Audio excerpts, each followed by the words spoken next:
ഇതെന്താണ് സാരിയെ കൊടുത്ത് എവിടെയെങ്കിലും പോകാന്ന് പറഞ്ഞായിരുന്ന? ഒരു പിടിയില്ലല്ലോ. എന്താണോ എന്തോ. ഇതെന്താടി സാരിയെ കൊടുത്ത് എവിടെയെങ്കിലും പോകാന്ന് പറഞ്ഞായിരുന്ന? ഇല്ല. പിന്നെ എന്താണ് സാരിയെ കൊടുത്തത്? ഇനി മുതൽ വീട്ടിൽ സാരി ഉടുക്കാന്ന് വിചാരിച്ച്. കൊള്ളല്ലേ? കൊള്ളത്തില്ല. നിനക്ക് നൈറ്റ് അടി നല്ലത്. ഓ, ഞാൻ നൈറ്റ് ഇട്ടുണ്ട് വീട്ടിൽ നിൽക്കണതാണ് ഭംഗിയല്ലേ? ആ അന്നാരാജൻ സാരി കൊടുത്ത് ഫേസ്ബുക്കിൽ ഒരു പോസ്റ്റ് ഇട്ടായിരുന്നു. അതിൻ്റെ താഴത്ത് നിങ്ങളുടെ ഒരു കമന്റ് ഉണ്ടായിരുന്നു. അത് എന്റെ ഫോട്ടോ വെച്ചിട്ടുള്ള ഏതെങ്കിലും ഫേക്ക് ഐഡി ആയിരിക്കും. പോടുന്നു. ആ പ്രൊഫൈലിൽ ഞാൻ കയറി ഒന്ന് നോക്കിയായിരുന്നു. അത് നിങ്ങൾ തന്നെയാണ്.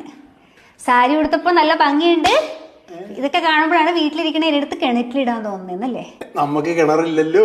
അയ്യോടാ, അങ്ങനെ ഇപ്പൊ എന്നെ കിണറ്റിലിടണ്ട. ഇനി മുതൽ ഞാൻ സാരി ഉടുക്കുന്നുള്ളൂ. എടി, ഞാൻ അതൊരു ലൈക്ക് കിട്ടാൻ വേണ്ടിട്ട് ഇട്ടൊരു കമന്റ് ആണ്. ആ കമന്റിന്